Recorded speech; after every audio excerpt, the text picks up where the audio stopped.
You are listening to TMBDOS. They must be destroyed on sight.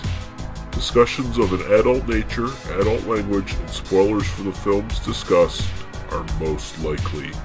Still on board? Come on in. Enjoy your stay.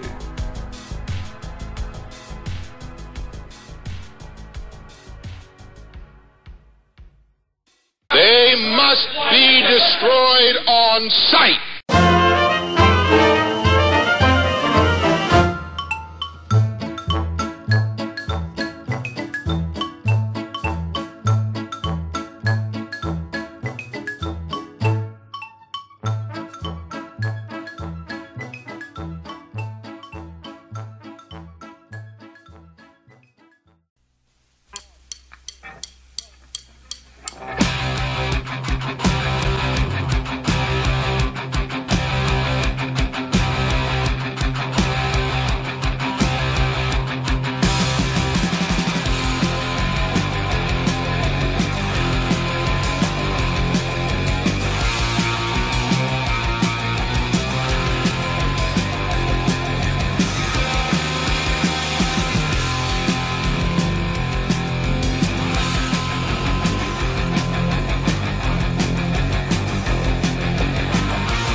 All right, we're back. It is They Must Be Destroyed on Sight, episode 117. And I am Lee. The more you drive, the less intelligent you are, Russell. And I'm joined by my co-host, Daniel. Society made me what I am, Harper. How you doing, sir?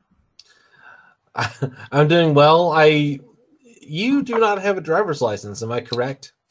That is true. I am not a driver. Well, then, yeah, both of those actually kind of make sense for us then, don't they? Yeah, although I'm also not a person who walks around with grease on his face, wearing a jumpsuit and burning trash in a fucking oil barrel as well. So, I mean, well, you know. Really, that's because you don't own a jumpsuit. I mean, you know. Otherwise, I'd be preaching UFO cult shit to everybody. Yeah. I just need a jumpsuit. Yeah, that's all you need. You know, you're one jumpsuit away from cinematic immortality. Although, also, I'd probably have to like chew a lot of acid back in the hippie days too. Yeah. Well, you know, we'll get into that. I'm sure yeah. This topic will come back. So yeah. We are continuing our sort of exploration of weirdo 80s and sometimes 90s sci-fi films. And we're going to be looking at the Alex Cox directed Repo Man. And before we get into that, though, we do have some comments, so we will go through these very quickly. On our Inner Space / Batteries Not Included episode, and this is actually from a different sphere of friends that I have in my wrestling podcast that I'm a part of. He's part of the sort of prediction league. Like, we have like a kind of, you know how like football and shit, they have like their fantasy leagues and stuff. We have a kind of wrestling prediction league kind of thing. This is Woody, and he says, I love old movies like these. Pretty sure I have a streaming service that I got specifically for older movies. And, well, Woody, let us know what the fucking streaming service is, because if they have movies like these two movies on it, it'd be probably something we're interested in. Yes, and it does kind of just hit me that two movies from the late 80s are considered older movies. Yeah, so many people. Is that not bad? Yeah. It came across my Twitter feed today that the new Hellboy, the Hellboy reboot is happening, right? You know, Mm-hmm. and the fandom around Hellboy has been waiting for like years for the third film in the trilogy, Right. and it just never happened. But it just kind of like slips out. Oh, it turns out the original Hellboy, almost 14 years old. I'm rapidly reaching middle age here. And, Yeah, same here. Life is meaningless. Everything decays, and doing a pop culture podcast just reminds me continually of how I will die very soon. yeah. We don't got a lot of years left, man. But fuck, I'm gonna see that new Hellboy film. I'm totally gonna do it. Oh yeah, definitely. Because I love the first two. Next we have the first one. The first one. We should do those. I would love to do those. We should do. Yeah, I'm totally on board. I actually love both those films. So I've only seen the second one once. I didn't like it as much as the first one. I like certain elements in the second one even better than I like anything in the first one. Like I told you before we started this recording, if you hated Repo Man, I would fight you. I will fight you on Hellboy 2. I will fight you. Okay, well, I'm not saying I hate the film at all. I'm just saying I prefer the first. I'll still fight you. Fair enough. Okay, next. Next episode, the Hellboy series is going to be our Hellboy confrontation. Yeah, the Hellboy confrontation. Bloodsports, Hellboy. Next comment here we have from our friend Gary Hill, who has been on this podcast for our Iron Eagle retrospective. The Iron Eagle. I don't really have a joke there, but yeah, just the Iron Eagle. That pinnacle of cinematic achievement, he came on and helped us discuss those. Yeah, so Gary Hill from the very fine Cinema Beef podcast and some other podcasts as well that you can find on Legion Podcasts if you so do desire, and you should because they're awesome. He says, "Hey guys, enjoyed the new episode. Always enjoyed Hackers. I know the tech is not sound, but it is a fun, dumb time every time. Great characters that fit in that mid-90s era and nowhere else. The short circuit duology is always a special time for me, much like most people who love it. Although I do agree that the Goots, as in Steven Gutenberg, was missing from the second one. I thought Fisher Stevens was fleshed out enough to stand on his own and make us root for him. The robot still looks great, and of course I think he looks the coolest in the third act of the second one where he's dying and all punked out, with the mohawk and shit, yeah. Yeah, well, I kind of was just embarrassed rewatching that because I loved it so much as a kid. Yeah. And I have no critical distance from that. It's literally just, I loved it. So, I rewatched that, even that playing the Holding Out for a Hero song and all that, I just went into that totally cringe, so I just kind of completely blocked that from my mind on the rewatch. Yeah. But yeah, no, it's pretty cool. Also, Hackers. I don't know if I mentioned this in the episode we recorded, although I listened to the episode we recorded. Do you know who was originally supposed to play the character that Angelina Jolie played in Hackers? No. Katherine Heigl. Really? Really. Okay. She would have been super young in that. She went to do Under Siege 2: Dark Territory instead. Okay. Oh. Yeah, okay. Is she Steven Seagal's daughter in that one? I believe so. It's been many, many years since I've seen Under Siege 2. Yeah, okay, because she would have been super fucking young. Oh, yeah. No. I mean, probably more age appropriate for the film. Right. Angelina Jolie. But also, I don't think that film would be nearly what it is had it not been for Angelina Jolie. Oh, no. I mean, she's kind of a selling point in that film. Yeah, I mean, she's kind of the first selling point of that film. Yeah, exactly. Yeah. But Gary continues, I never really thought too much about Ben being played by a white actor because they didn't really make any off-color jokes about the race and always respected him as a character. Great time as always. Keep on trucking. There you go. Yeah, I mean, it's pure. I mean, it's the late 80s. It's just kind of what they did. And it's status quo, really. Yeah. I mean, it is. And Perfect Strangers was a giant hit around the same time, And Balky Bartokamus. Yeah. That's right. We're reaching middle age. We remember Perfect Strangers. Yeah, and The thank TGIF lineup is in our memories. That's the yeah, in our nightmares, maybe. well, But yeah, thanks very much, Gary, and we're definitely going to have you back sometime soon. And I've been on several of his podcasts now in the last little while, so always good times. And last comment we hear is from Darren Wilson, who commented last episode as well. Although I will mention the Psychosomatic podcast, which he is the excellent host of. They're going to be doing Repo Man by coincidence soon. We have to go first, and therefore, like, he gets to listen to this, and then his will definitely be the better episode. So basically, unless you're Darren Wilson, you shouldn't be listening to this. You should just stop, and then he'll just steal all of the good content from us, and then yeah, he's totally gonna fuck us. But still, I'm okay with being fucked by Darren Wilson. Whatever. No problem. Yeah, but he says, what, if anything, would you add into the repo code? I'll let you go first, Daniel, if you have anything you want to. Despite the fact that I hadn't seen that comment yet, so I have no answer prepared. You just presented this to me. I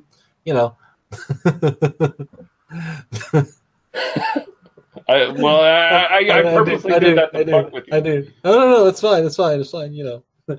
Thou shall not destroy a repo vehicle or allow through an action for it to be harmed. Thou shalt obey any order given by a repoed object. Basically, it's Asimov's three laws of robotics, but for the repoed cars. Well, the car is called the Asimov, so yeah. For me, it would be thou shalt fuck any really cute UFO cultist chick who is interested in you. That's not the repo code. That's just the code of when you see the cute UFO chick, as long as eagerly consenting and of reasonably sound mind. Right? Well, here's the thing, because I'm taking this from personal experience. Like, if it's a UFO cultist theory, chick, or like an astrology chick or something like that, always fucking jump on that, because even though the relationship will not be necessarily long lasting, the sex is always good. I can actually personally speak from experience for that. This is usually in terms of the sexual arts, I find myself, someone who has traveled any particular road, but this is not one that I've necessarily been on all that often enough to sort of have it in the rule book, as you say. But anecdotally, from what I've heard, I'll shrug with a shrug and a nod. I will definitely kind of be on that rule. Yes. I had a girl, and her pickup line on me was, I want you to come over to my place and I will give you a tarot card reading. Mm-hmm. And, the tarot card reading wasn't all that interesting, but afterwards it was good. I'll leave it at that. Fair enough. Yeah. I think given my personality and the sort of my, I don't know that too many people that would offer me I don't know that I get offered tarot card readings all that often. Let's just put it that way. I don't give off the vibe, Yeah. Okay. Yeah. I don't even know if I necessarily give off that vibe. It was just lucky happenstance. Well, but you live in Nova Scotia, so it is like one of those. It's really fucking cold and wet and disgusting, and healthcare is free, so everybody's just fucking each other in rural Nova Scotia. I get that, But I live in the Bible Belt of Nova Scotia, basically. So it's like the fact that any chick who is actually reading tarot cards would be interested in me is kind of like a 1 in a million shot. Fair enough. So I mean, I kind of won the lottery there. No, yeah. No, I would. I understand. I understand where you're going with that. Yeah. We could keep talking about your sexual history if you'd like, but no, not really, because we can move on into. I know that would take up another 5 whole minutes. It pretty much would, and it would depress the people listening to this right now. They'd be like, "What the fuck?" I'm very happy you once got laid, Lee. It's very impressive. I'm pretty happy about it myself. Yeah. Yeah.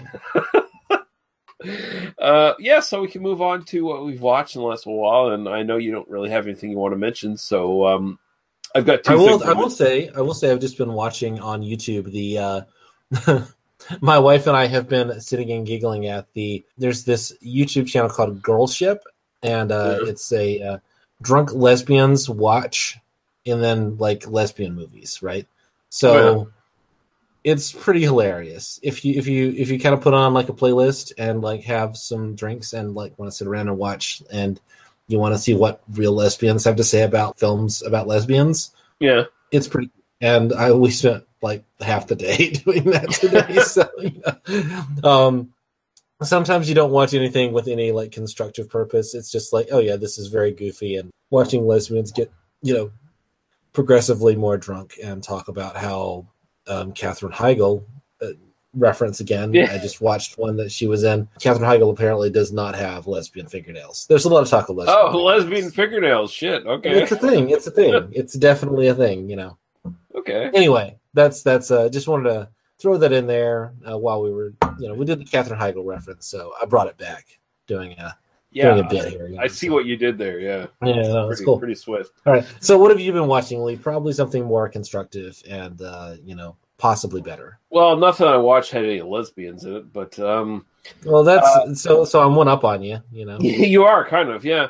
I watched The Ritual from this year, 2018. It's a British horror film. It's kind of the male version of The Descent. The Goonies? No, sorry.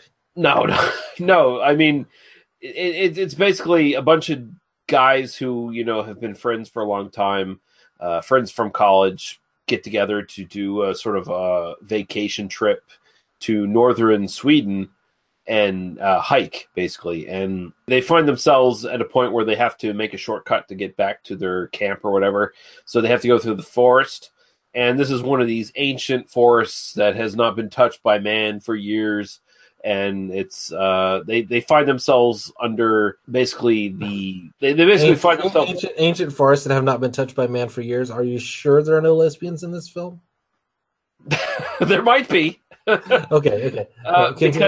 Because they find themselves there's some dark presence in the film. Yeah, they're basically being stalked and eventually killed by seemingly pagan influences here.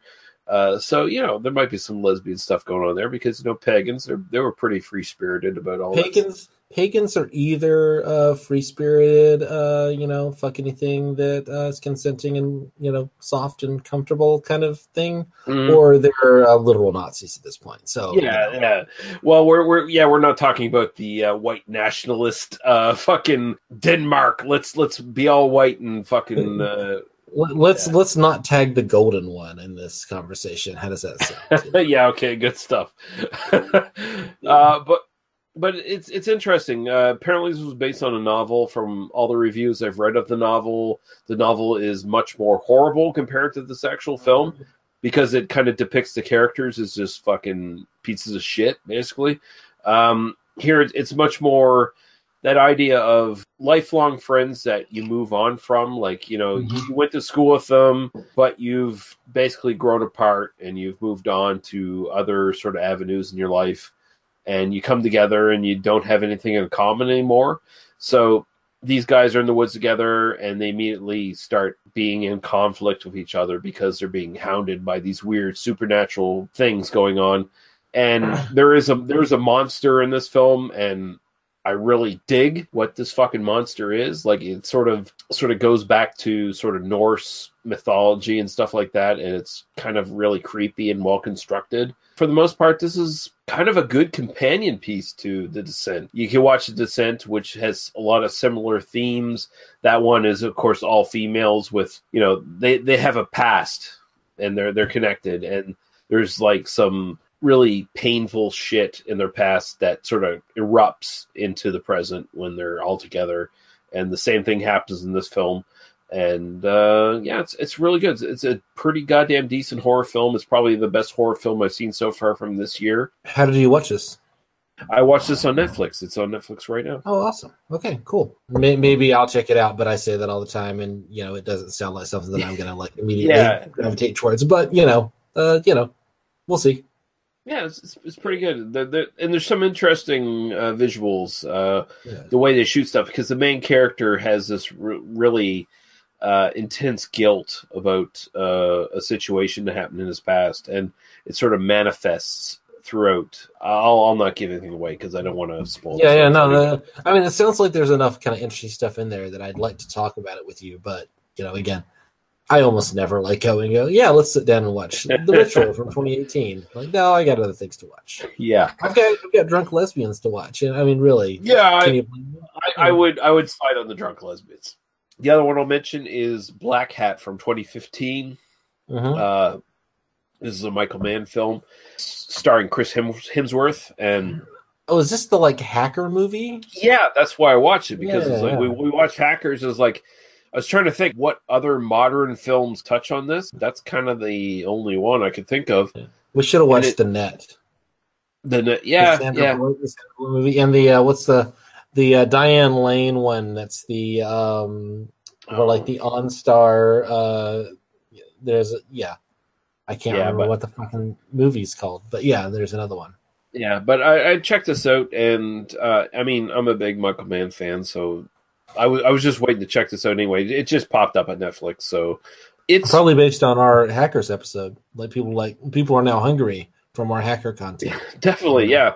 And I mean, if you're going to go in this one with some reservations, because it has a little bit of the sort of hacker stuff going on, but it's not a lot of it. Michael Mann's really great. Detail-wise, he gets it right every time in his films. Like, he's always on top of that shit. As far as, firefights and stuff like that in his films, he's got that down. If you want to watch realistic firefights between characters in a film, Michael Mann always has that down. Like, that's always a kind of a key thing in his films.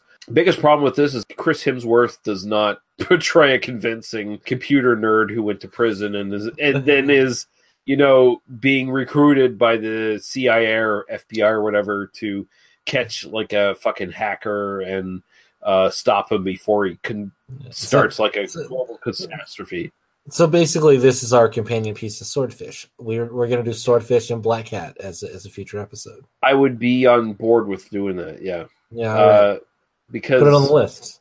Yeah, and I mean, list now, so Yeah, and I mean, I'll say I like Blackhat. It's all right, but it's severely flawed. The fact that Chris Hemsworth is just miscast in this, and I like Chris Hemsworth, but seeing a guy who's bordering on 200 pounds and is super beautiful, and he just comes out of prison looking like that, and it's just like, okay, dude, the guy goes after. What are you saying? That's what all computer geniuses look like. He said, while typing algorithms into his keyboard. There's some really contrived, so he did a lot of push-ups in prisons. That's why he's so buff. Yeah, but it's like, shit. The guy he actually goes after, he's this Belgian computer hacker who's causing these disasters and stuff. The guy he goes after is more the realistic, what Chris Hemsworth's character should have been. Slightly pudgy, bearded fucking nerd guy. So basically they should have hired Zach Galifianakis instead of Chris Hemsworth. It's kind of what I'm saying. Yeah. But that being said, I mean, still, it's a Michael Mann film, and you can never fault his technical prowess. And it still works for the most part. It's just, I wish it wasn't Chris Hemsworth in the lead role. It kind of hurts the film too. It's like a bleeding wound in the film. You do run into this a lot of times with films where the film gets made because they find a big star who's willing to do it, but then it kind of misshapes the entire rest of the film. And then if you write around that, you sort of develop the film again, kind of with the idea of, okay, this is our new star, so let's kind of make the film the thing that it is. But all the times the stars don't want to do that. I mean, this is just kind of one of the no, I like the part as it's written, but you totally don't fit into this role, and that's fine. But we want to work. I don't know. There's always that kind of balance that you have to strike, and particularly with big stars. I'm struck by the fact that we've never had the best Chris conversation on this podcast. I don't know if you're aware of that kind of meme that kind of exists in fandom circles on like Twitter and Tumblr and I'm sure Instagram, etc., which is which Chris is best, and that's like Pine, Hemsworth, Evans, Pratt. There are a couple others, but because if you follow like Chris Evans on Twitter, Chris Evans is like this kind of amazing, big-hearted dude who like literally got into a fight with David Duke on Twitter at one point. David Duke, fuck that fucker. Yeah, exactly. But I mean, there is this kind of who's your favorite Chris, is sort of a conversation. And I'm not saying we can have that conversation now, but if you had a clear answer, that would be a fun thing to talk about for 2 minutes. We're just delaying talking about Repo Man at this point. Mike Murphy loves this episode. Well, we're not talking about Marvel movies, so I just brought us into best Chris territory, and I think all of them at Chris Pine have been in at least one Marvel movie. So yeah, but we're not saying anything about a Marvel movie, so we'll keep it at that. I didn't even see Black Panther this week, so I didn't get to talk about it. So yeah, fuck, man. Chris Pine, Chris Evans, Chris Hemsworth. I'd have to think about it for a while. There's no way I can think about it right now because I've had far too many beer. We'll come back to it next week. We'll say best Chris. That we'll fucking lock it down right now. Best Chris next week. We'll talk about it. Yeah, we'll talk about it. That'll be the episode next week. We won't even do a movie. We'll just do the best Chris conversation. Well, I mean, if the next episode next week ends up being Enemy Mine like we hope for, we'll also have to draw Kit Power into that conversation. Yeah. Somehow I don't think he's going to actually be available for next week, but we'll see. We'll see. I have a feeling next week we're going to do Alien Nation. And yeah. And then also Bright's going to be our sort of extra to that, the DVD extra to our. We're gonna do a commentary on Bright. Tune out for that. Yeah, get. Do you think we could get like people to like pay us to like do it live? Get a time that people could actually watch it. Because I don't know. I'm kind of considering like maybe we should do a live Google Hangout and just fucking rip on Bright. Yeah, for Bright. Criticize. Right. Yeah. Right. Criticize, quote unquote. Yeah. Put it in the show notes. Or comment below on the Facebook page, which is the best way to get in contact with us. They was start us out on Facebook. Yeah, exactly. Yeah. Do you want to see us guys do a fucking? Do you want to see us do this live? Because we'll do it live. We'll do it live. Google Hangout Bill O'Reilly style. Yeah, do it live, motherfucker. Yeah. But we're going to take a quick break. We'll have some promos from some other podcasts. We'll have a little bit of music, and we'll come back to Repo Man. Howdy, folks.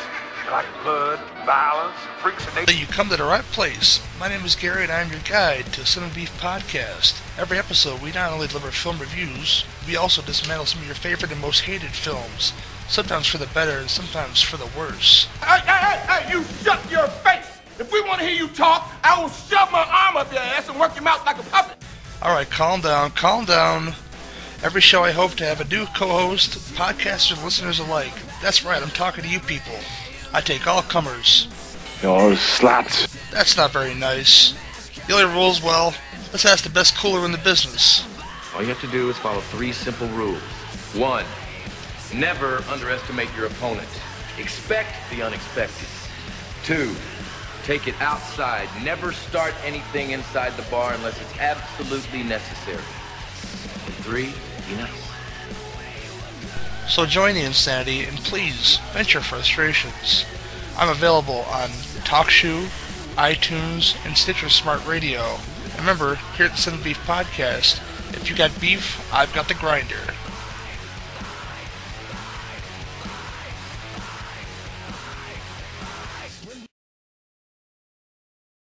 Broadcasting from the cursed earth, the Psycho-Semanticast. Let us face, without panic, the reality of our time. The fact that atom bombs may someday be dropped on our cities. And let us prepare for survival by understanding the weapon that threatens us. To have an ignorant, thin-skinned megalomaniac who sends off Twitters at 3 a.m. if somebody angered him. Neo-Nazis turning up in Washington, D.C. to have a rally saying Heil Trump. We talk about politics. I knew I couldn't trust you corporate greaseballs. We talk about movies. You can't come down here and arrest people just because of what they look like. Are you crazy? But that's police harassment. We talk about political movies. We're in trouble. The whole world's in trouble. They're all around us and we never knew it. You can only see them with these special glasses. The Socio-political.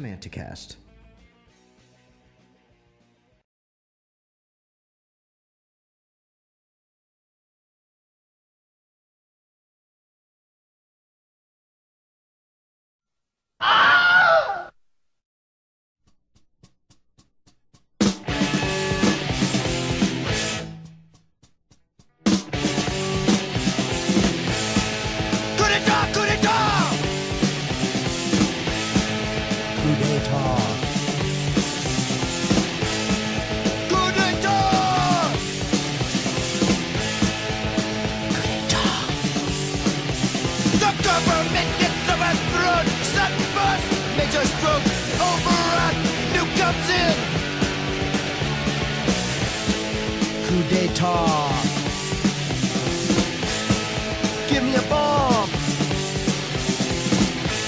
A Molotov. It's a coup d'etat.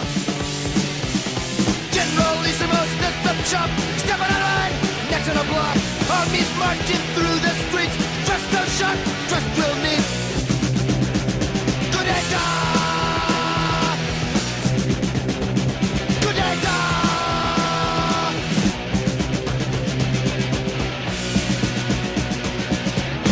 Push from the left and a shove from the right. It's all planned out. We'll do it tonight. Push the president and his wife. We'll hold them for ransom or take their lives. Attack their embassy. They are our enemies. The president, they smoke cigars. Anyone he does not like, he shoots or puts behind bars. Coup d'etat! Coup d'etat!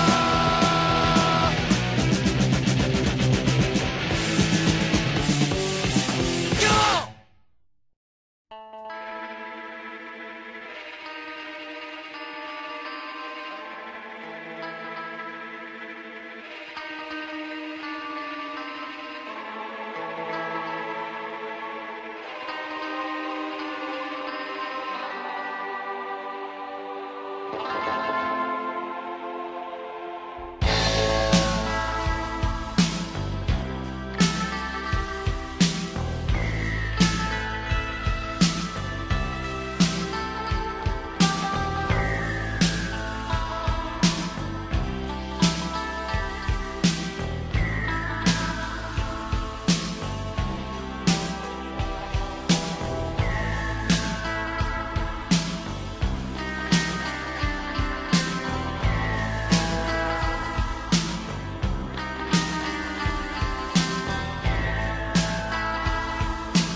right. Now we're going to be looking at Repo Man from 1984. What you got in the trunk? You don't want to look in there.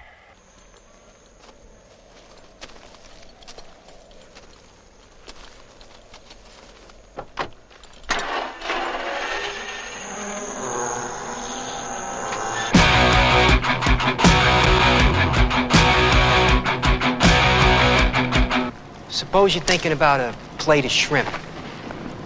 Suddenly somebody will say, like, plate or shrimp or plate of shrimp out of the blue. No explanation.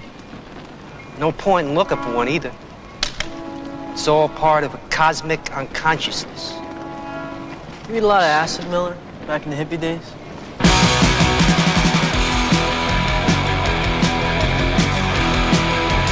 Sell that car and send me your money. You don't need that car. Put it on a plate, son. You'll enjoy it more. Couldn't enjoy it anymore, Mom. This is swell. What's this?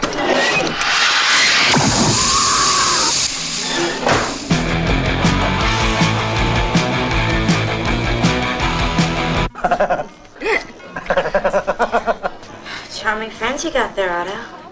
Thanks. I made it myself. I had a lobotomy in the end. Lobotomy? Isn't that for loonies? Not at all. A friend of mine had one.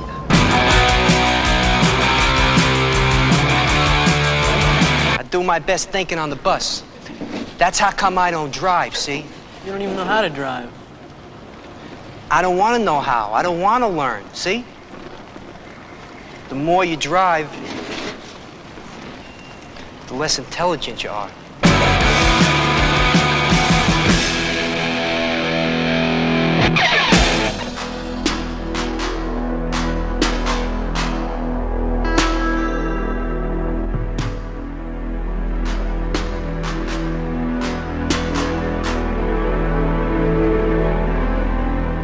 Directed by and written by Alex Cox, starring Harry Dean Stanton as Bud, Emilio Estevez as Otto, Tracy Walter as Miller, Olivia Barish as Leela, Cy Richardson as Light, Susan Barnes as Ancient Rodriguez, Fox Harris as J. Frank Purnell, Tom Finnegan as Oli, Del Samora as Lagarto Rodriguez, Eddie Velez as Napoleon Napo Rodriguez, Xander Schloss as Kevin, Jennifer Belgoblin as Debbie, Dick Root as Duke, Miguel Sandoval as Archie, and Vanetta McGee, who we've talked about in this podcast before, as Marlene.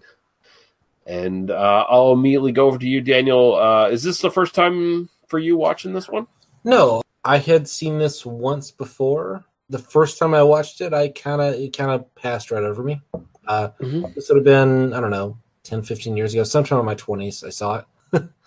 I think that I've seen Repo Man once. It's sort of like the I haven't seen Evil Dead yet. There is a definite theoretical correlation between those sentences. Right.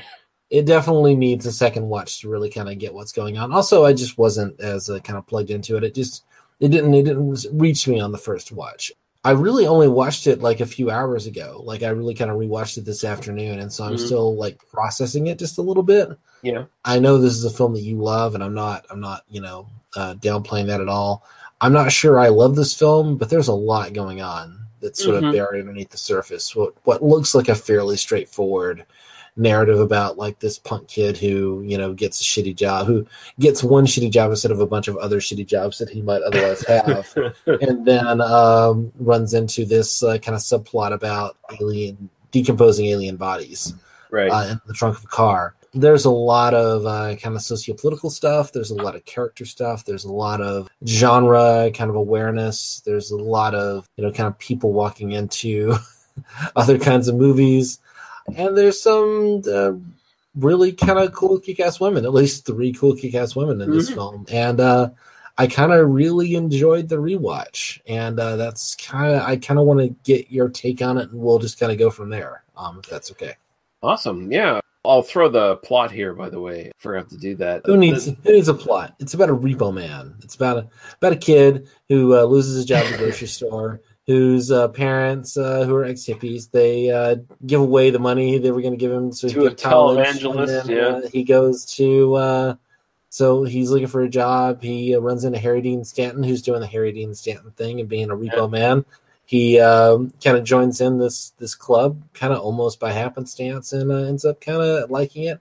He learns some life lessons. He fucks a hippie chick, or at least a kind of ufology chick. Yeah. And then gradually you come to get to the point where there's this, again, car with some rotting alien bodies in the trunk that's driving around Los Angeles, and everybody's in a hunt for it. You get these kind of various groups are all, hunting for it, including what we presume to be a government agency, but may or may not be based on some other stuff that's going on.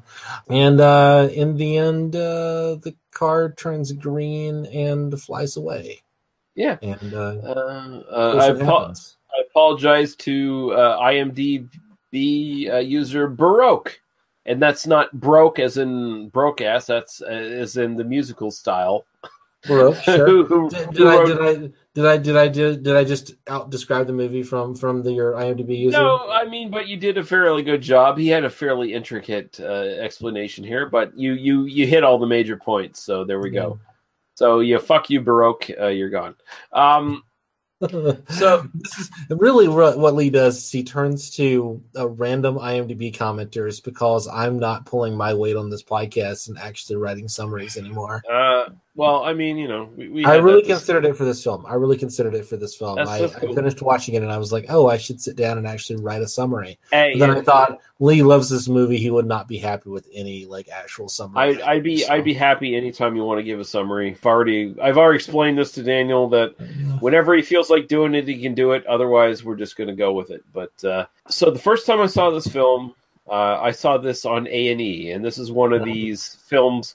I think I've not the this American A&E, but the Canadian A&E. Let's not that there's a big difference, really. Okay. Well, because the American A&E was like the Arts and Entertainment Channel, and it was a lot of stand-up comedy and sort of what Bravo we had all the was, same thing. We had all the same thing in Canada. Was it a late night thing when you saw it then? Because they'd sometimes do that.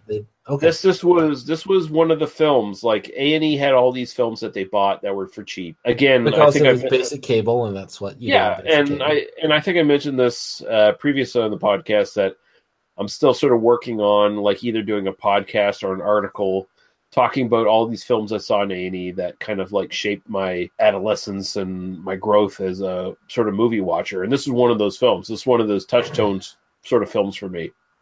I saw this on A&E, and this is the TV version I saw in A&E. So it's actually kind of vastly different from the version you and I watched for the podcast. Although the version that you supplied on Google Drive is the sort of DVD Blu-ray cut of the film. I certainly didn't supply any version of anything. I legally obtained this film and certainly did not do anything that might get any kind of copyright lawyers involved in our lives. Exactly, yes. That never happened. But for years I was familiar with the TV version of this, which basically, for the most part, all it did was substitute the bad language for really weird language. So every time someone said "fuck you," it was "flip you," and so totally in keeping with this very gritty world that they're establishing in the film. Certainly, yeah. So I mean, it's got a kind of a certain charm to it. Like the first time that Bud drives up and meets Otto in the car, and where he says, "Hey, kid, you wanna make some money?" Otto goes, "Flip you, pervert," instead of "fuck you, faggot." Yeah, and that's how there's definitely a charm to that. But it almost fits this sort of otherworldly thing. Sometimes using actually saying "fuck" is less. It's an artistic decision to not say "fuck" sometimes. Yeah, no, that's what drew me into this film. I just thought it was so weird, and I really liked it. And fuck, I seen this film on A&E so many times. Flip. I've seen this film. I've seen this film on A&E so many times, and I loved it. And I feel like I'm in a Silver Age comic book right now. But yeah, it was a really swell film, Mister. Thank you for allowing me to see this. Really swell, yeah. Yeah. But yeah, this kind of spoke to me because I mean this film really does center in on sort of subcultures that really kind of speak to me. Like I am kind of a punk rock kid. That's the kind of music I listened to growing up. And this film definitely centers in on people who listen to that stuff. I mean, the entire soundtrack, and we'll get into that later, but it really does focus on that. I love how quirky this is. Especially years later, looking back on this, you can see how influential it is. Quentin Tarantino obviously stole several things from this film, like not just structure, but I mean, just the MacGuffin idea of the suitcase that glows, out of the trunk kind of thing. I mean, obviously Quentin Tarantino. I mean, certainly he saw that. I don't know if he stole it from this or if he stole it from, Kiss of Death. And maybe, but I mean, it's clear they both. I mean, the thing with this film is that it feels really ahead of its time. Certainly, watching it now, it feels really kind of clever and like today. And I think this is kind of where I would land on like kind of my first viewing in my 20s. Is like it. Not that I wasn't sort of aware of like the time and place, but it just sort of like struck me as like, oh, it's a, it's kind of a genre savvy kind of cute little indie flick. Right. But in 1984, that's a very different thing than it would have been in like 1994. So yeah. It sort of predates its audience to a large degree, and that's kind of the definition of a cult classic. It sort of grew to something that people really, basically everybody who saw this film wanted to make films like this film, essentially. Yeah. That totally makes sense to me. I mean, I'm sure Tarantino saw it. I'm just like, I'm not, I kind of believe in that, like the briefcase in Pulp Fiction is as much, is Kiss of Death and not, directly looking out for Repo Man, but there's other stuff with the trunk shots and, that kind of stuff that, you can certainly see Tarantino's inspired by, Right. And I like this film. It really takes its fucking time. And it's only a 90-minute film, like 92-minute film or whatever. 92 minutes with credits. Yeah. Which doing the reverse, where they start at the bottom and then roll up, which is such a like, one of those like weird and quirky things that you see sometimes in films, Yeah. But I love how this film takes its time introducing the characters in the world. It takes about 40 minutes before it actually gets into the actual plot of the film. Yeah. The film is kind of, it seems almost divorced from plot in a very weird way. Rewatching this and kind of thinking about it, sitting and watching the lesbians talk about lesbian films and just kind of idly in the back of my mind thinking about it. It reminds me of like that sequence in Shaun of the Dead, before Shaun realizes that the apocalypse is occurring and he's kind of just wandering around in like the city and you kind of see people running by, but he's just kind of like hungover and kind of blind to everything. And I feel like basically this whole film is sort of, people kind of fucking each other over while, just off screen the apocalypse is happening. Yeah, no, I have a feeling that this film it's very much a representative of like the worst case scenario of the Reagan 80s. It's like the ass end of that. It really is a dystopian film. Like, it's a dystopia that doesn't necessarily feel like it has to be. It's presumably kind of set in 1984 in Los Angeles, and but we're not told that. It really kind of exists in this sort of like side timeline that's sort of a comment on that. But, and I think there are pretty clear indications that it's kind of set in that time and place, based on kind of who some of the characters are. But it really is kind of about the way that early 80s Los Angeles was itself this like kind of dystopia. That's the whole point. And so it uses some of those tropes and some of the, just the desert imagery itself is sort of intrinsic to. This is one of the few films of its kind. One of the few films that's like set and like actually shot in LA that actually looks like it's set in a grungy, dingy, shitty part of LA. There's no like beautiful, like, let's look at the LA skyline in this film. It's all like, this is what it is to be poor and living in like a really shitty neighborhood. Like, listen, Daniel, my wife is pregnant. We have to get my car out of this bad area right now. We have to do that. We have to this area that you're actively walking through while you're just wandering from one place to another. I can't be in this bad area where you live. Yeah, Sir, but I mean, help me drive, Eddie. I'll give you $25, which even adjusting for inflation is only like $50. By the way, you know. And well, and he just goes, yeah, sure, for $50, I'll go wherever you know. I'll steal a car. Who cares? You know, it's fine. The funny thing is, because so Otto is this dumb, entitled white boy suburban punk who discovers that he doesn't have a security net. He basically he discovers that his parents gave all his money away to this televangelist, and now he has no prospects for the future. So he gets sucked into not that he really did in the first no, place. not even. Let's be. I mean, again, $1,000 to go to community college or whatever. You know, well, no, the $1,000 was to go to Europe if he completed school. Right. That's Well, what it was. I can't imagine $1,000 to get you very far. Like I don't. No, but I mean, this guy's a dumbass. So I mean, he's not even thinking that far ahead. But the funny thing is, when he gets sucked into the repo job, he basically asks Bud, who is Dean Stanton, so what do you get for a car? Like, $40 or something like that. And then Dean Stanton's like, no, fuck it. You get a car, you can get like, you don't get paid, you get commission. And commission's like, and commission's better. He's such a fucking capitalist, like this man, like. But when he quotes commission prices, it's basically what he would have paid him anyway, comparatively. Because he says if you get a Cadillac, you might get $500 out of a $5,000 Cadillac. But otherwise, he says most of the cars you get are like $300 or $400. That's 10%. That's what he was paying him anyway. Yeah, to bring him in. But yeah, you get 10% of the value of the car just to like take it from the person who's behind on their payments and drive it to, the whole repo industry. I mean, I'm sure we could talk about that if you want to kind of dig into that. But I don't know. I love Dean Stanton's character, and I think on this rewatch, I mean, he kind of is introduced as sort of the wise old man who's going to give actual life lessons in the repo code. And certainly on the rewatch, you kind of get Emilio Estevez, Otto's listening, but he's not doing any of this shit. Like he's kind of, Bud is very much a character who has his rules and kind of thinks, or at least says he thinks that everybody's kind of doing the same thing, but he's just as misguided about that. I mean, he's quoting John Wayne, he's kind of doing this thing, and he's kind of doing the, people live by a code of honor, but fuck that, nobody else is doing that. He's the only one doing that. Actually, my favorite character of this is Cy Richardson as Light.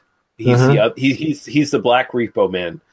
Who also he's the black character. He's not actually he's the black guy. Character, but he's the black guy in the film. Yeah, there's another amazing black character who I hope we talk about. Oh, we will. We definitely will. Yeah, he's my favorite character because he's the anti Repo Man. Is he a black exploitation actor? Because I don't know him from anything else. I mean, the other black character we'll talk about is definitely a black exploitation actor. But I found that out in doing the basic research on this and went, there are some of these films we have to watch because I do not know from anything, and she's amazing. So yeah. But Cy Richardson as Light, he's kind of the anti-Repo Man. He's the other side of the coin for Otto, and Otto is sort of half the time riding with him and half the time riding with Bud. So Light is always, fuck this Repo Man code. I have my own goddamn code, and this is the one you should subscribe to. And there's also a dig at Scientology here. I don't know if you saw that. Diuretics, yep. Diuretics instead of Dianetics. Yeah. No one on this podcast wants to be sued by the Venerable Church of Scientology. Please do not sue us. Yeah, for saying anything negative about.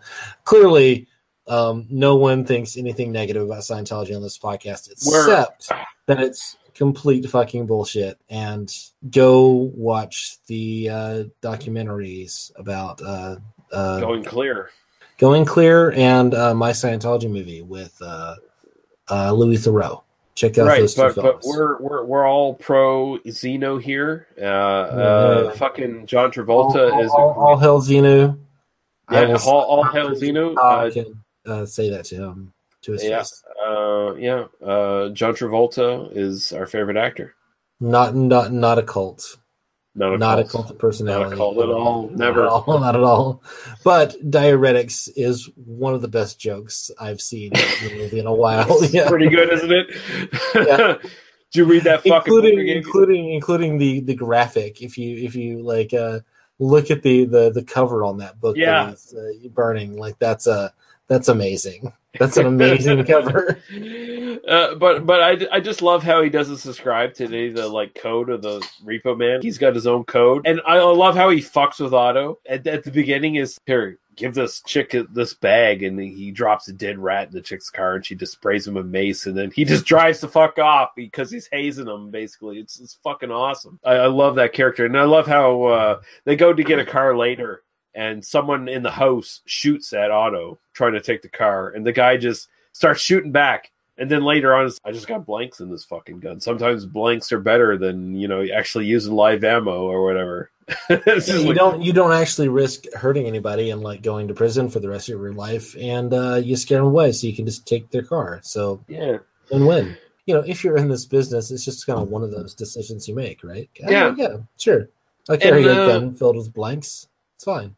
Yeah, and I love how this business fits into the sort of dystopia idea of this film, where crime is just rampant in this film. If you can get like a good job, it's just like some sort of bullshit fucking grocery job or whatever. I mean, who would want to work in a grocery store? Yeah, I don't know. I'm speaking of this guy who works in a grocery store, and I have a little comment on that grocery store, by the way. We have both worked in grocery stores in our lives. I not to the degree that you have, but you and I have both worked in grocery stores. But, I mean, the really good job, like the repo job, is no better than crime itself, because basically these are just legal criminals. Well, Cy Richardson, he even has the line, which I think is a really kind of telling line, which you can miss if you blink and you miss it. But, he's talking about the sort of the Hispanic gang that they're doing quote unquote war with over like taking the cars, and basically they're car thieves just like us. That's and I mean he's just kind of like, this is what I do. I'm just making we exist in the same quasi legal status, and that's like completely reinforced by the scene where the two groups actually do have their kind of confrontation. Everything is just going to be kind of like a street battle until suddenly it's like, oh no, you damaged his car. And oh, by the way, this isn't a repo. We own this motherfucker. Yeah, we own this thing. We own this thing. And suddenly, like, now you've now done something that can be noticed by the actual like You've crossed the line into the real world. Right, exactly. Whereas otherwise, like the entire film exists in this gray area of nothing really matters and everything is complete bullshit, because all of these people are existing in the gray areas of the law, basically just trying to scratch to survive. And I mean, again, it's one of those things where, again, I completely missed. I mean, not that I missed the plot point on the first watch, but kind of missed the meaning of it. And I think that being a little more politically engaged has kind of given me the sort of the read to get this on a much more on a second viewing. So.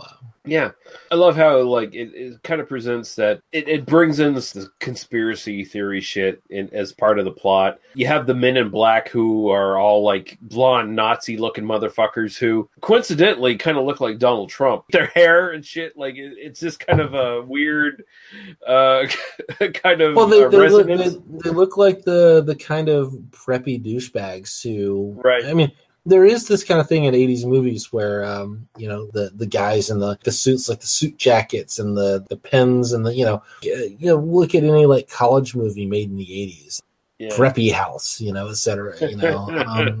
That's just kind of what bad guys looked like in movies in this time period. And, it is ironic that modern day actual neo-Nazis just embrace that image and go, this is what we want to look like. Yeah. But I love how the whole world kind of dangles on the edge of being eradicated in this film by it's not exactly clear what's in the trunk. They make sort of a little bit of a plot point saying like, oh, some people believe it's dead alien bodies in the trunk. And I should describe for people who someone might be listening to this and not seen the fucking film. There's this basically nuclear scientist who is driving this car, and he's being tracked by the government, and this car is highly irradiated because of the shit that's in his trunk, and he's going crazy. He basically interacts with some of the main characters in this story as he's being chased by the government. And also Alex Cox is not necessarily clear on what's going on in this film. he hints towards alien dead bodies, but if you look at like some of the DVD extras and stuff, a lot of this influence is actually from the creator of the neutron bomb. Yeah, and so the idea of a bomb that could be fit in a suitcase, which could eradicate all organic life in a city and leave the building standing, kind of idea. So it's a little confused. Is the idea that the neutron bomb is maybe powered by dead alien bodies or something like that? I don't quite know, but I mean, it's kind of deliberately ambiguous, right? You Yeah. know, about kind of what's going on. I mean, I kind of took it to mean, you know, and I'm kind of interpreting this on a slightly literal level, you know, but I kind of took it to mean like this guy, he kind of learned, oh, he's this scientist who helped develop the neutron bomb, and he's kind of going crazy, but he's kind of kept working in the industry because, like, what else do you do? And then, you know, aliens crash land or something, and, you know, he's like taking the bodies for his own like purposes, because he's just kind of going mad, and like they just happen to be, you know, I mean, you could read it a lot of different ways, basically. But Daniel, he had a lobotomy and he feels much better now. Well, I would imagine you would, really. That just reminds me of that reminds me of the original Gomez Adams, who always had that line in some episodes, like, he did something, but he feels much better now. It's such a fucking great fucking performance though from what's his name, Fox Harris, I believe. Yeah, as J. Frank Purnell. He's the nuclear scientist who is driving this car full of this radioactive whatever the fuck it is that interacts with several characters. It's MacGuffonium. It's in the trunk. Yeah, that's really what it is. Yeah. It's just a radioactive MacGuffin, basically. Yeah. And I love it. And it's the kind of magic radioactivity that will close the trunk after, you know, right. The trunk opens, it kills somebody, and then the trunk magically closes. So yeah. You know. So also you kind of get the idea maybe there is an alien intelligence involved somewhere, like it's purposeful. Well, especially since like the ending kind of does become So there's definitely a kind of, I don't want to say spiritual, but kind of a spiritual element. Well, yeah, this is Alex Cox. Alex Cox is a leftist. He's sort of really? He's a leftist, anti-capitalist.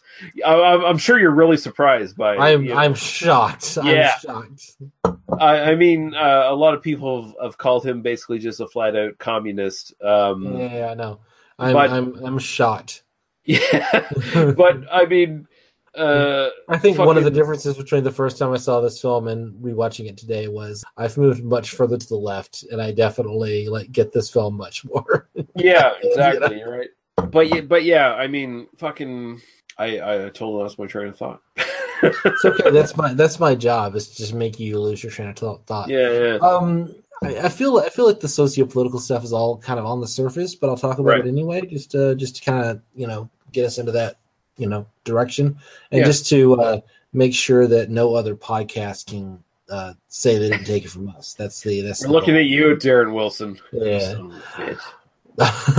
No, I mean, this is made in 1984. The 1984 election, Reagan won 49 out of 50 states. The world was kind of turning into a dystopia if you were not, a fairly well-off white person in America at that time. The threat of nuclear war hung over us. It was ever present. I was born in 1980, so I don't remember this personally.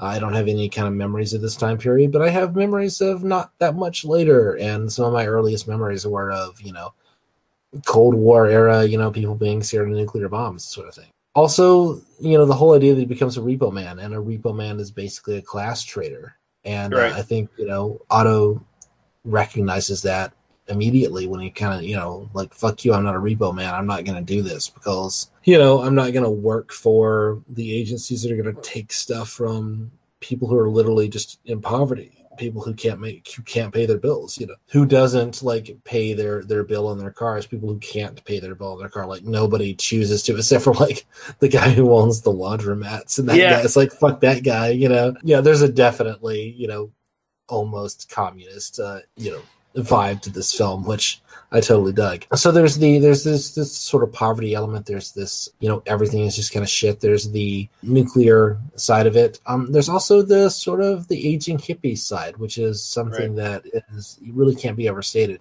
And even the sort of new agey, kind of spiritual element definitely feels like it's sort of this holdover from the 70s. This is something we've talked about a couple of times. Yeah, this is the sort of granola spiritual hippie thing kind of transforms into acceptance of like a sort of more cult mentality, evangelism kind of thing going on. Well, even like Otto's parents, they're the thing. Yeah, clearly, they're sitting and smoking weed. There's also quite a bit of drug use in this film, which I was rewatching it. I was surprised at like just how much they're just doing coke just because Yeah, Otto's parents are sitting there smoking weed, watching TV, and they're fucking dyed-in-the-wool hippies. Yeah, but the evangelist is going about we've got to defeat the communist, liberal, socialist fucking agenda. And this was kind of the thing that happened for a lot of the hippies. Kind of the 60s ended. They kind of went into the 70s. They became flower children and sort of like, we believe in environmental causes and that sort of thing. But they kind of were reaching out for respectability. And basically become Alex P. Keaton's parents. It's the same. Yeah, they became like middle class or upper middle class, and they had security. Looking at Otto's parents, they're clearly not like upper middle class. They didn't get that far off the. They're middle class though. I'd say. Oh yeah, they're comfortable. They got a house in the suburbs. Like, what else do you want, right? They promised Otto a future, and then when Otto's, you know how you said you give me $1,000 if I completed school, and there's kind of the impetus there that he might have a college fund coming or something like that afterwards, right? But it's like, no, Otto, we gave all that money away and we did it in your name. We're going to be on the honor roll of heaven or whatever the fuck. It's like, right? Yeah. No. It's kind of connected to that, and you contrast that with Miller, Tracy Walters Miller, who, whatever you say about his sort of mental state, half of what he says seems brilliant, and half of what he says seems ridiculous, which is a lot of those aging hippies. It's just that, done a lot of drugs or just he's kind of on his own wavelength. Did you eat a lot of acid, Miller, in the hippie days, and Bud doesn't even, or pardon me, Otto doesn't even really take it seriously. No. I feel like the two names, like Harry Dean Stanton should be named Otto and Emilio Estevez should be named Bud. I feel like Bud. Well, here's the whole thing. It's like if you actually look at the entire Repo Man crew, they're all actually named after brands of American beer, and Otto's the odd man out. Oh, that's interesting. Oh, yeah. I'm looking at it now. Yeah, you're right. But fucking the thing about Otto is that he's kind of a cipher to a certain degree, where he doesn't really have a personality so much. Like it kind of gets injected into him depending on who he meets up with. And he's a kid. He's a kid who doesn't. He's a dumb kid. My favorite bit about, and this is on Emilio Estevez's performance. Say what you will about Emilio Estevez, like he's actually really good in this. I love Emilio Estevez. We got to do the Mighty Ducks movies at some point. No, we don't. We don't have to do that. Don't make me hate Emilio Estevez. Okay, fair enough. But at least we got to do Men at Work at some point. Yeah, I'm on board with that. The Mighty Ducks series, or at least like the first two, I grew up on, and this is the first thing I've ever suggested to Lee. Like, oh yeah, we got to do those. And Lee went, "Fuck that, we're not doing that." Yeah, no, we're not doing the Mighty Ducks. That's not happening. My favorite bit about him is, he kind of shows up and he starts becoming a Repo Man, and he's wearing like a T-shirt. Bud says, you got to wear like a suit, because like if people think you're like a detective and they think you're armed, and then they're gonna respect you and they're not gonna like shoot at you and shit. And so like he starts wearing like a shirt and tie, and he kind of like does the thing, but he doesn't really like take to it. And my favorite scene of him, like just as an actor, is when he's pretending to be like from the finance company, and he's got like his files and he's got his briefcase and he's kind of doing his thing. But he's very clearly, just the poor kid who doesn't really know how to do this and doesn't have the instincts of like how to close a briefcase. And so the second like he has to get the fuck out of there, he's just completely lost. It's a great little bit of business. Also the interesting thing there is like he actually really takes to like becoming a repo man. Like he gets the instincts of what he has to do to get a car. So, I mean, he's sitting there talking to that poor old lady who, hasn't... We find out all the money she's owes for the car she's been giving to her sons who are in that band or whatever. Yeah. And you sort of hear that conversation going on when he comes outside of the house. And he tries to take the car. And unfortunately, the car is up in a fucking jack, so he can't take it away. So he gets beat up by the fucking band. But... You see Otto actually takes to being a repo man. Like, he gets the instincts down. He knows what he has to do. He just made a fucking bad mistake. It's just at a certain point, you just kind of realize, like, come back tomorrow. Right. There are better ways to do this. You gotta get the car, but maybe let this one slide for a day or two. Yeah. I do. It does kind of bring up. I do now. That scene in particular gets a little bit uncomfortable in that it kind of plays on the trope of black people are inherently, kind of scary and dangerous. That's such an '80s trope. It's just such a thing that goes. Well, yeah, and they also play on that where later on, Bud and Otto are in the car and they're driving by, and Bud's going about like. Bud's been fired by the repo company at this point, and he just goes like, "Look at all these motherfuckers! They all owe money, and I wish I could find a way to make them all owe money." And I was like, "They're just fucking winos. They don't have any money. What are you talking about?" But Bud is never more unlikable and John like than he was in that moment. Because he is just kind of this kind of open. I believe in the system, and I believe I have this code of ethics, which is don't damage the car. That's his code of ethics, basically, which is essentially I don't care what I'm doing to the people who use this for transportation to get to work and use this for whatever. My whole goal in life is to protect the vehicle's integrity for the real owners, which is.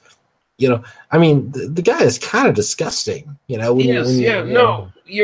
totally right. I mean, he's a dyed-in-the-wool believer in the capitalist system.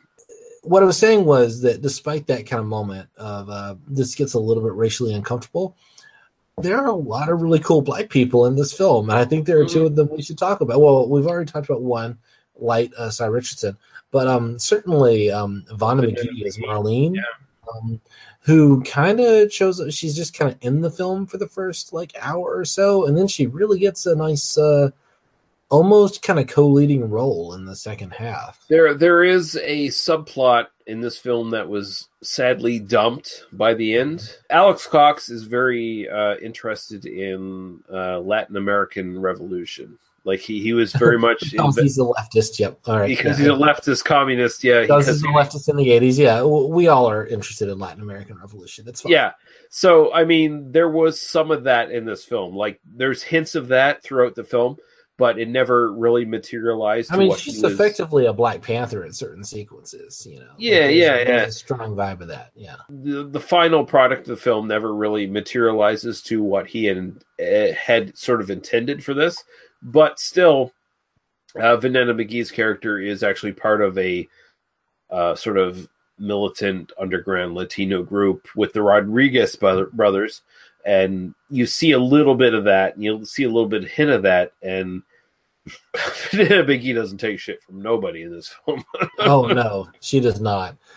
She's great. And I definitely want to watch more of her films as we go forward. Let's put that again on the let's do that soon list. Definitely, yeah. So let's talk about fucking ladies in this film. Let us, shall we, talk about the ladies in this film? Yeah. Clearly, the most important is Otto's mom. Just such a rich arc. Such a fascinating character. She goes from sitting on the couch to sitting on the couch with cobwebs on her. Yeah. Yeah.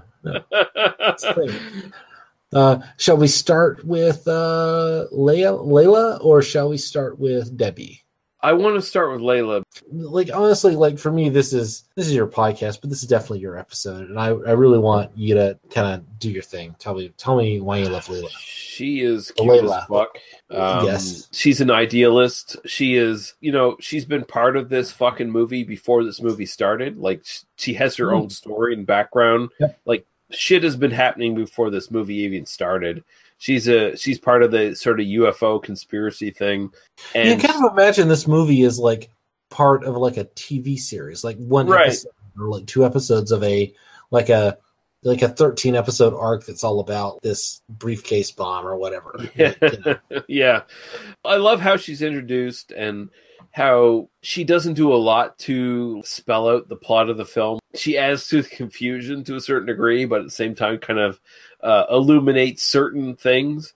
And I think that's a credit to Alex Cox, where it's like, let's not get too specific. Let's not necessarily spell everything out for everybody, but let's give them enough hints to what's going on.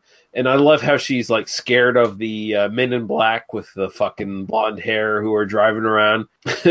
She's driving around with Otto and she sees them and it's like, holy shit. And she ducks down. Those guys will kill me if they see me and shit. It's I kind don't of really know who she is, because then later on she's working with the sort of she's kind of the government kind of or the aliens or whatever. You know, she's kind of trapped into it because they need her for information. And at the same time, she makes that statement, are you going to torture me? No. I would torture me if, I would torture people if I needed to get the information. And then later on, she has the opportunity to torture Otto, and she rightly so does it because Otto treats her like shit in the movie. He does, definitely. Yeah, because Otto's just... What, am I not going to get a blowjob? Like, yeah, come on. Aren't you getting a blowjob? By the way, the answer to anyone saying, "Aren't you going to give me a blowjob?" The answer is always no. Said in that statement with the tidy whities at that. Like, you got to upgrade your underwear game at the very least. Also, trivia note here, apparently from what Alex Cox has said, Emilio Estevez was very fond of walking around the set wearing those tidy whities and nothing else. I believe that. But he was the big swinging dick of this production in more ways than one. Right. Yeah, she's great. I love how real she is, like as a person. You're right that like there's a story that this is one chunk of her story, and she but she's a real person kind of coming into it. She's a real person leaving the story. We're following Otto around because like he's our lead in this movie, but really he's kind of the least interesting character in a lot of ways. He's just kind of like a weird focal point that all these characters bounce off of. We just kind of begin with him getting the repo job. We don't begin with that, but we kind of begin with him getting the repo job, or kind of finding the reason to get the repo job, and then end with him leaving the planet. And ultimately, life here on Earth, this apocalypse that's happening here on Earth, will existed before and after him. Layla is the representation of that. She clearly knows more than he does. She knows more than almost anybody in the film. Some of her motives are a little bit mysterious to me. Maybe I just haven't watched it enough. And some of her kind of interconnections and relationships, some of what's going on here. But she's a real. I love how earthy she is. I love how she kind of rejects Otto's advances. And then when he's like, "Hey, you want to get in the back seat?" and she's like, "Okay." But like that's. So many times that's basically just like male power fantasy of like, hey, the cute girl gets to fuck me. And it's not that it isn't that here, but I think Olivia Brash kind of gives the, it's fun for her too. And then like later on when he's kind of coming at her again, she's like, didn't we already do this? Like, I'm done with you, dude. Right. Like, Come on. I think, white boy. I've had enough of your like shitty sex. It's fine. Right. No, I think the film makes a pretty clear statement that she's not enticed by Otto. She's not entranced by him. It's, I'll have fun with you, but otherwise it's, fuck you. It's kind of a convenient thing more than anything else. This isn't a romance, and this is a it was convenient. We had a good time. Whatever. It's a fun little moment, and it's over. I do love her. I do love her. Yeah, and she definitely knows more than anybody else in this sort of thing. But also, it's kind of interesting that being part of this like sort of UFO conspiracy cult thing, she desires to be the one who goes in the car at the end. And she's kind of pissed off that Otto gets to be the one who goes in the car. Which means that, like, I mean, she could have gone with him, hypothetically. Yeah. And also, like, there's some, like, prophecy where they knew this was going to happen, which means that, like, this sort of idea that, like, everything's connected and everything's a plan and maybe this cult, like, actually does have some. I mean, there's a real, again, the film suggests a lot that it doesn't say. Right. In the sense of, there is this sort of background. There's more going on to this than we know. And it's just because we're, again, following around this, like, dumbass, Otto, that we just we don't really get the backstory, but it works in a cinematic sense. Yeah. So how about Jennifer Bell Gobbin as Debbie, as the female punk rocker who is part of the Otto's former friends? I love her so much. She's so good, isn't she? I mean, I hate for it to, like, start with this, but she's fucking gorgeous. Oh yeah. I mean, and she's clearly, like, the smartest one of this drug stealing gang. The two, like, white boys that are with her are just kind of fuck ups. I love her look. I love her attitude. I love the performance. I looked her up, and she does not do a whole lot. I mean, she does a few movies. She could have become a star after this, and I kind of get the feeling that maybe there was a when a gorgeous young black woman is in a kind of cult movie in 1984 and is amazing in it, and then kind of never really goes on and does anything else, I kind of get like, she probably refused to play the game. But didn't sleep with the people she needed to get sleep with. Sounds legit. Yeah. And so it's sad in the sense of, like, it would be nice if that was going to happen. Yeah, if we got to see her in more stuff, but because she's so good in this.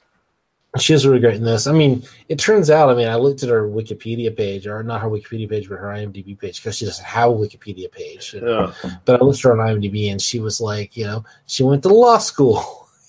Like, did 18 months and then went back to modeling and did all this kind of stuff. So it's kind of a, oh, wait, I might have that confused with somebody else. So don't. That's probably wrong. Whoa. That's probably wrong. You should probably just cut that out of the episode. I'm gonna leave it. Or leave it in. And that didn't happen. That was somebody else I looked up who went. That was some other dude. Yeah. That was one for one of the lesbian movies I watched 15 minutes of earlier. My apologies there, but no, she's really good. I really like her in the film. I really love the Mexican shootout scene, which might be one of those things where you're like, oh yeah, Tarantino kind of took this from that moment. Although I think it's more Tarantino and Cox are kind of taking from the same sources. But I do love the sort of the chaos of that, where it's like there are a bunch of people with guns. I mean, this is something, not that we have any experience with this in America, of like people just it never happens and doing things, But this idea that when you're in this situation, you got like a bunch of people with guns pointing them at each other, and who's going to end up alive at the end is a literal crapshoot. It's just, you get to walk away or you don't, and she gets to walk away, and she's, I don't know. I just love her. I love the performance. It's not like you look at that character on the page. What does she actually do? What does she actually say? And it's, not a lot, No, but there's memorable because she inhabits it, I mean, her character comes more from like the reaction of the men that she uses. For her own gain. She basically just spends the entire movie using dudes for her own gain, and she does it successfully. I mean, she is always in control, even in really bad situations. She's always in control. Like, there's actually like a cut scene where I think it's Archie actually who's like romancing her. Debbie's like just totally in control of all these assholes. Like, she's way smarter than all. She has to be. I mean, basically, just to survive at that point. And I love the character. I love the actress. I wish she'd done more. And I just love the sort of crime vignettes with these guys. And it's one of those things that I think, again, on sort of the first viewing, I didn't really get the connections, right? Right. Where it just kind of feels like oh, we're just kind of walking past this trio kind of doing crimes, right? You know, and not understanding that, like, oh, all of this is sort of connected on this sort of thematic level underneath, you know, where what they're doing is they want drugs because, like, they're in this lifestyle, or they're selling them, or, you know, doing whatever, but they're stealing from this big pharmaceutical company, which still exists in this, like, little shitty, like, neighborhood in Los Angeles, because it's that kind of movie. At the same time, they're, you know, they're not really doing anything that anybody else in the film isn't doing, but we're supposed to kind of wag our finger at them socially because, you know, they're stealing things, quote unquote. And, you know, it's not that I'm like trying to say like, oh yes, it's totally justified to steal drugs if you want them, kids. But, you know, it does kind of speak to the politics of the moment, right? You know? Yeah. I think we already kind of spoke on Vanetta McGee, though. We did. I really want to watch some more of her stuff. So put some favorites of hers on the list. Maybe we do the episode with the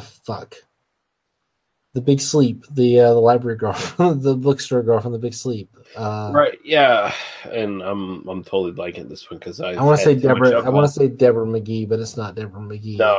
Else, you know. But maybe we do the episode with her, and then we do Vanetta McGee episode. I would love to do that. That'd be cool too. I'm on board for that. Yeah, that'd be great. Yeah, let's have more awesome women in our movies in this series. You know. There's so much in this film, and I feel like this is something like we could dissect almost minute by minute and kind of talk about. Like, we haven't really talked about the use of the punk scene in this film, and I know you said you kind of grew up with that kind of music and that kind of attitude. Yeah, I didn't. So I kind of come at this, you know, as a slight alien, but I've definitely, you know, I know enough people, certainly online, who kind of were a part of that scene, and I'm, you know, I really wish I'd been a part of it, you know, as a teenager, but I'm just alien to it. I really love the portrait. Like, from what I understand, like, yeah, that feels really authentic, you know? Like, yeah, no, this is Alex Cox really captured a sort of moment with this film. And the soundtrack of this film actually was a big part of the success of this film, because it originally sort of debuted in theaters, and it didn't necessarily do that great, but the success of the soundtrack actually allowed this film to be re-released in theaters and actually go on to do what it did. And yeah, the punk soundtrack for this is basically filled with bands that I love. Like, I mean, Iggy Pop did the sort of title for this and the end track of this. Like, well, the instrumental start of this is like Steve Jones from the Sex Pistols and a couple other people, but then Iggy Pop did the end titles of this, the Repo Man titles, and then you have like the Circle Jerks, the Plugs, Fear, all kinds of other sort of bands. And it's a neat collection too, because it's like an Anglo and then Latino sort of collection of punk groups from the early 80s. And it really does sort of become kind of a landmark punk rock film at the same time because of that. Actually, I just love this film so much. It's one of my favorite films. It's probably my favorite film of the 1980s. That's respectable. And while it's not my favorite film of the 80s, I do understand how it could be yours. I'm actually really excited that you like it as much as you do. Yeah, which I do. I don't know if I'm kind of coming across as like I really enjoyed this rewatch. I mean, you know, again, I feel like it is kind of one where I appreciate it and enjoy it and really like it and kind of get a lot out of it. I love the sort of the political takes on it. I love some of the stuff that's in it. And, you know, I would definitely kind of be revisiting this over time. But I didn't. I never like saw this at a time when it would have, you know, really hit me hard. You know, right. And that's always a personal decision. You know, everybody's favorite film is a kind of, you know, that's something that has meaning for you, and I never argue with that. So, you know, I did love getting to rewatch this because if you hadn't said like, oh yeah, we gotta fucking do Repo Man, I might not have said, oh yeah, let's sit down and do Repo Man. I might not have ever watched this again without you saying let's do it. So that's just the joy of like having other film fans who come at things from different angles. Is like, oh yeah, I'll revisit this just to sit and talk about it with you. And This has been a really, really great experience. Again, there's a lot of stuff we didn't even touch on in this film, but I feel like we're kind of reaching the end of our kind of discussion on it. I think we're good. Yeah. I think we're okay. You know, Go through some trivia here. So for the Chevy Malibu, you can hear how inebriated Lee is, and he's still doing the trivia. You know, I am. He could record this later and like stick it on the end. And, I'm not gonna quit now. It's fucking Repo Man. And we're probably gonna have another drink. Here's what the audience doesn't always know is like what happens is after we finish recording, we sit and have more notes about these films. Like, I can't believe I didn't mention this thing, like, when we were talking about it, because we just sit and drink for like half an hour or an hour or like 4 hours after recording. We're not going to go 4 hours tonight, but we'll probably sit with a beer afterwards. And you've given away all of our secrets. No one will ever want to listen to us again. No, really, what you have to do is start a Patreon, and then like we'll record an After Dark, which is just us like sitting and talking, and we'll release those only to the Patreon subscribers. The $15 tier. Listen to us talk about shit. I feel like there's like one person who'd pay for that, and that person is Mike Murphy. That's all right, because technically he'd only be paying $10 because I'm already giving him $5 every month for his Patreon. I feel like that's the thing, yeah. So give us the technical details, and then like let's finish with the audience, and then you and I'll talk about the movie when we're done. It'll be fine. Yeah, right. So trivia for this. Special effects, the car at the end. Mm-hmm. There was no real special effects with this one. It was they painted it with fluorescent paint. Yes, thank you. And then they shine some lights on it. Yeah. Yeah, and apparently it costs $600 per bucket that they use. I don't know how many buckets they use, but that's what it was. So like 10% of the total cost of the movie was just on fluorescent paint. Yeah. So the character Miller talks about the cosmic unconsciousness. You'll be thinking about a plate of shrimp, and all of a sudden someone will say plate, or shrimp, or plate of shrimp. Later, the two Latinos who stole the Asimov car park outside a diner which features a huge sign in one of its windows that's reading "Plate of Shrimp, $2.95." Oh, I didn't catch that. Yeah, I mean, I will say, I mean, that's basically the. I mean, what he's talking about is this sort of like cosmic unconsciousness. I mean, that's very much this sort of 19th century philosophical idea that was common. I mean, this guy is totally new age and like totally. Right. I mean, I don't want to say mainstream new age, but like this is very much of that world, right? He that's why he's allowed into the car and to drive it into the stratosphere. Yeah, no, absolutely. He's got the lattice of coincidence right down. All the products used in this movie are generic, notable for their blue stripe on the white packaging and black text. The filmmakers were satirizing real life growing trends in America's grocery stores at the time. And that's just the thing. It's like generic products are kind of a thing in grocery stores, right?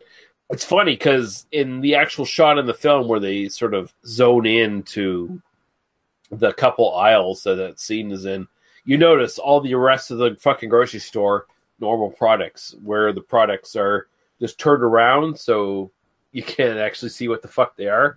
But all of them are sort of that generic thing. That's not something Alex Cox, by the way, invented. Those sort of generic products were already kind of mainstream at that point in 1984.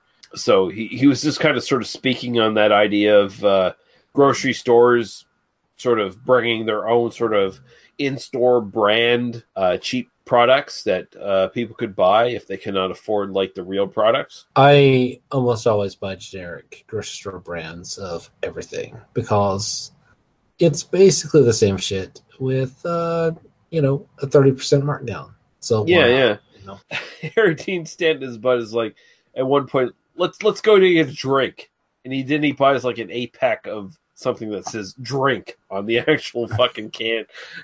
which is always great. I love the generic, like, Malibu rum, and our dark rum, and Yeah. it's in the liquor store, and I love that it doesn't even say beer; it just says drink, which is it's great. I also just love the fact that basically, like, that sequence of the film, have a conversation. He says, "Let's go get a drink." They buy a drink at the liquor store.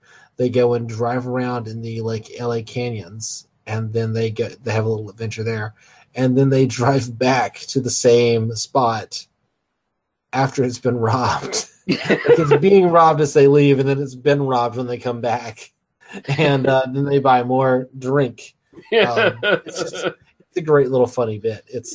I mean, this film is actually really fucking hilarious in a lot of parts. So here's a note. Harry Dean Stanton was apparently very difficult on this film, and I can believe that. Yeah, and Harry Dean Stanton's known. He's a great actor.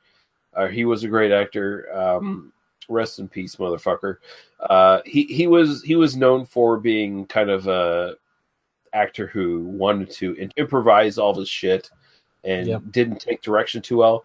So in the scene which Bud brandishes a baseball bat against the Rodriguez brothers, Harry Dean Stanton wanted a real bat and did actually use it in one take, swinging it around recklessly. The other cast members were relatively, quote-unquote, okay with this, but one actor said that he felt the wind of the baseball bat going by his head and complained about it. And Alex Cox eventually, basically he used subterfuge to get a fake bat into Harry Dean Stanton's hands for another take. And also, apparently Alex Cox and Harry Dean Stanton had some other difficulties on this film here and there. A lot of really creative, clever people have that issue, right? You see that a lot. Doesn't surprise me. Harry Dean Stanton is great in this. I am not surprised at all that he was difficult to work with on the film. He's also like largely kind of doing his own thing through big chunks of this film. Like, he isn't with other actors a lot. Like, if you told me that Emilio Estevez was difficult to work with in this film, I kind of be like, wow, that's kind of surprising. He's in a lot of scenes with a lot of other people that he has at least some chemistry with, even when it's sort of like this negative kind of disgusting chemistry, where he's doing shitty things. But Harry Dean Stanton, he's mostly like in a car with Estevez or by himself. And also Harry Dean Stanton kind of bows out very silently in this film as well.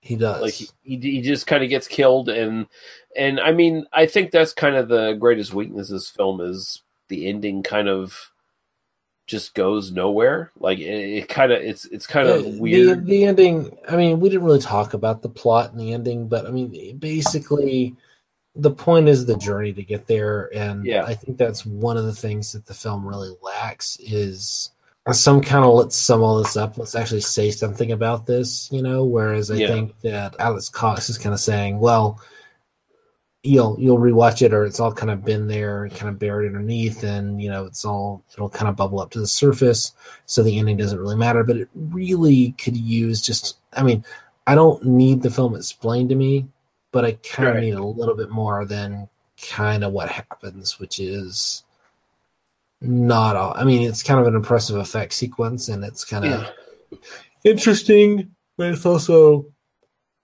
not so much. It doesn't quite do the thing that it's trying to do. It doesn't really explain what it's really trying to say, and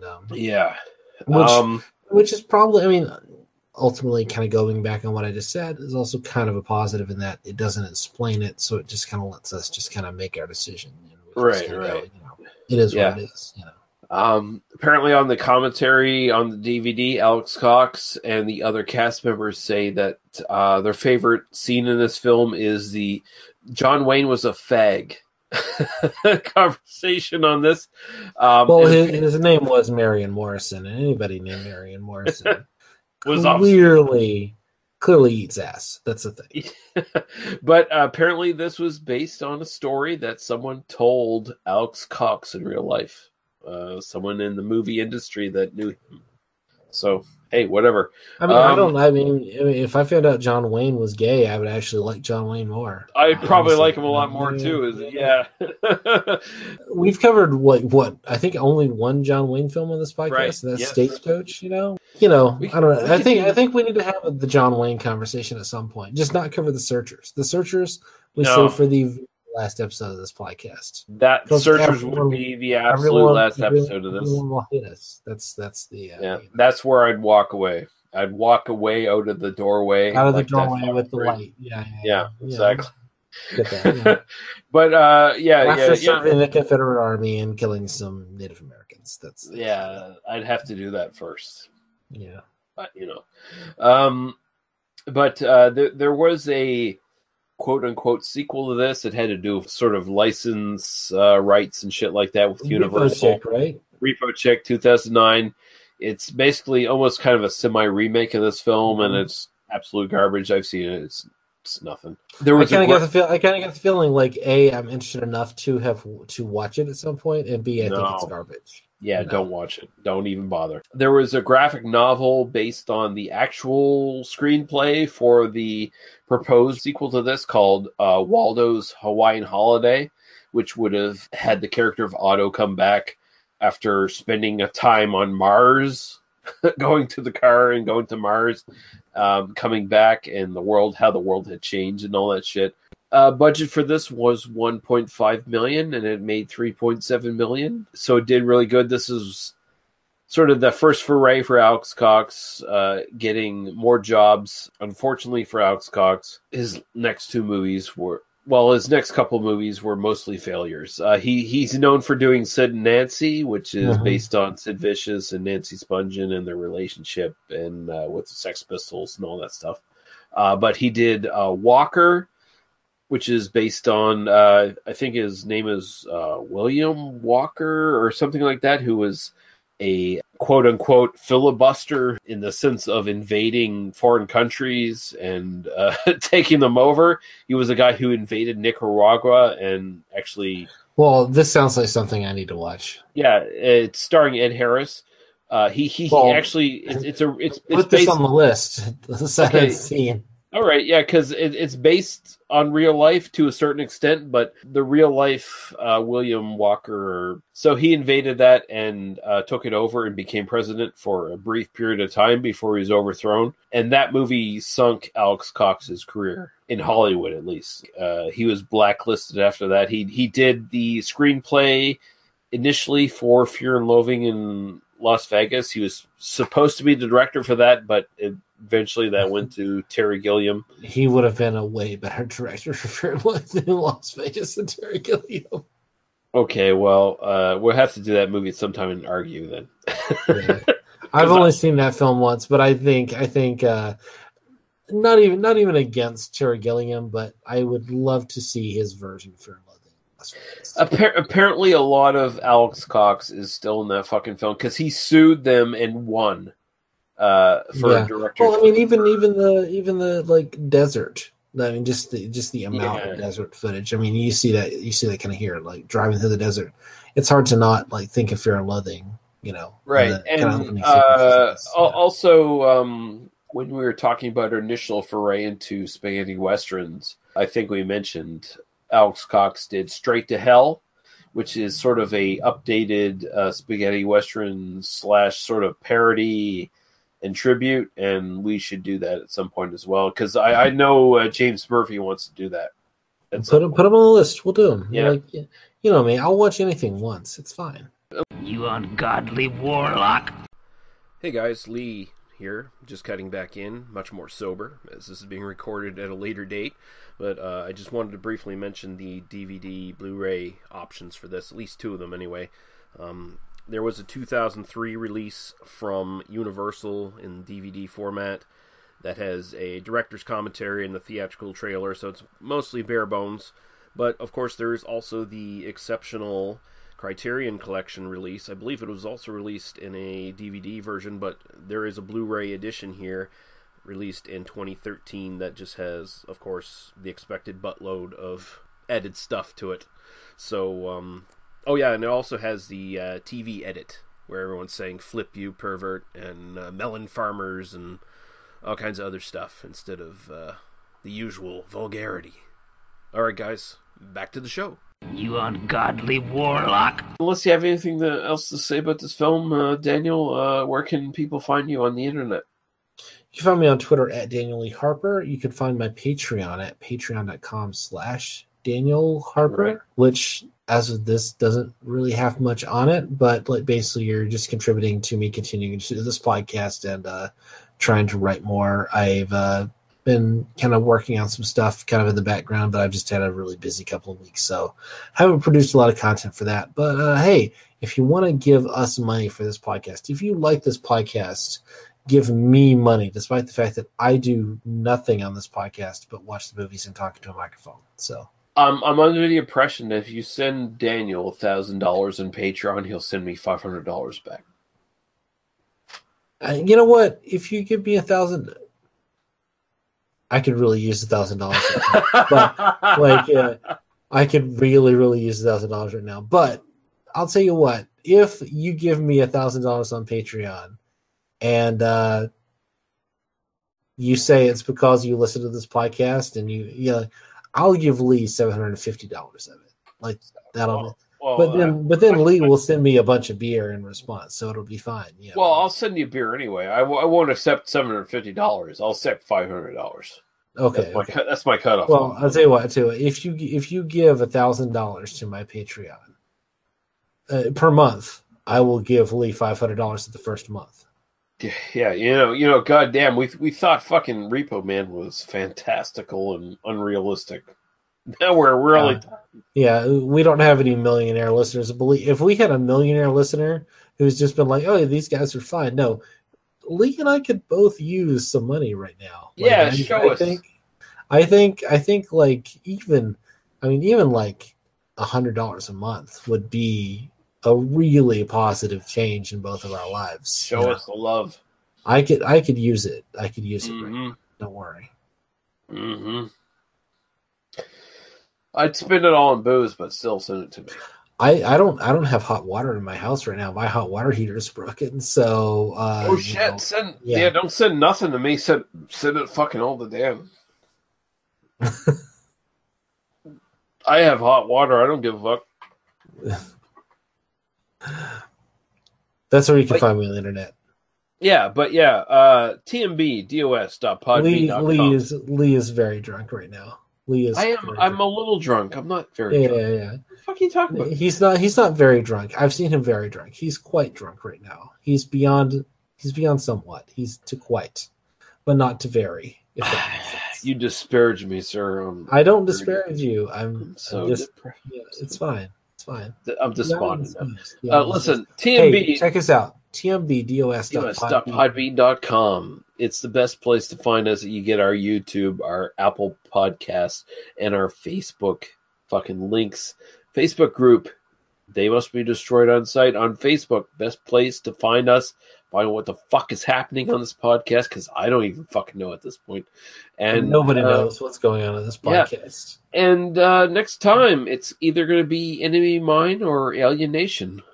It's probably going to be Alienation. I don't think it's. It's probably going to be I love Kit, but he's busy because he has like a life and professional obligations. He has a life and a profession. Yes. So I'm thinking it's going to be Alienation next week, and then the Bright live broadcast, or at least a commentary track the week after, and then we'll be done talking about sci-fi movies, and then we'll talk about Dorothy Malone. That's her name. That's right, Dorothy Malone. There you go. That's what's going to happen. Yeah. Thank you everyone for listening. Thank you, Daniel, for joining me, and we'll be back when we're back. We'll be back when we are. Cheers.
sands. When the desert whispered to me, he said, isn't this a shame?